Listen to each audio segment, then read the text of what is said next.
I think Chuck did have the foresight that the times were changing. And I think the beauty of him is if you probably, I don't know if you ever heard the demos, but, they sounded like Chuck songs, and that's a good thing. It's really when Sean and Paul and them played on them that they became completely different. I mean, like I said, you could have given those songs probably to a lot of different members, and they would have come out completely different.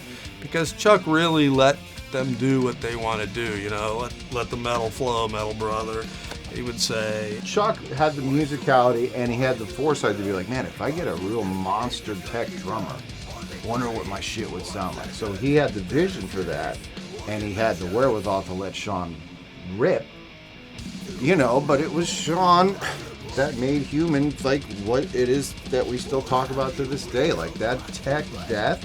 With Sean, he just played anything, and it sounded smooth. It was like butter, you know what I mean? And there's a difference in that and I think, like I said, that was the thing that made, and especially, you had the Giorgio and you had Paul. You had very competent, very good musicians, and they were all very hungry and stuff like that, and they got along well together. The last two, in particular, Twisted and this one, are the ones where I called Scott and picked his brain and asked him questions. So Robin gave me his number. I was in Canada on tour with Go Tour, and I got on the phone with Scott, and we talked about different things. And technically speaking, Scott's whole thing was like pretty much like, well, we tuned the kit, we got the tones in the room, and we pushed record, and they played it right, and there you go. And that's what we did. Because you want there to be this wizardry, and there probably is. But his ears. It's probably his ears and the guy playing.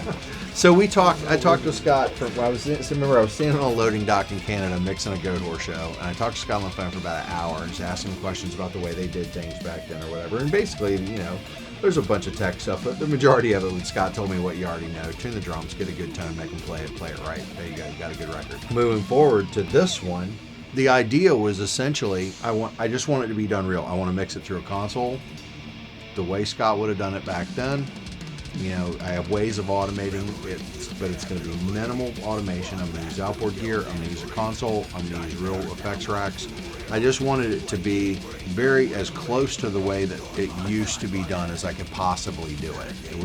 That was like the biggest thing for me. And then, I went back and I looked at the record and I listened to things. I listened to the way that things were EQ'd, like sort of the way tones pushed forward, and just kind of said, okay, well, I want to do my version of a record that I really, really like with a bunch of my friends that are playing. And that's pretty much how those records get done. Human is that record. It's just that record. It's like the brain and blood of progressive technical death metal. It's the alpha and omega. If it doesn't stand up to this, it's nothing. It sounds like it was recorded back in that same period. I think if you listen to it, you would not say it was recorded in 2024. Which is, I say that as a compliment and nothing against it. So it sounds period, it sounds period specific. And like I said, and with your drumming, your drums sound great. I mean, Sean. I mean, so like I said, there's it's nice to throw in influences and stuff like that, and people will listen to it and just think it's a great record.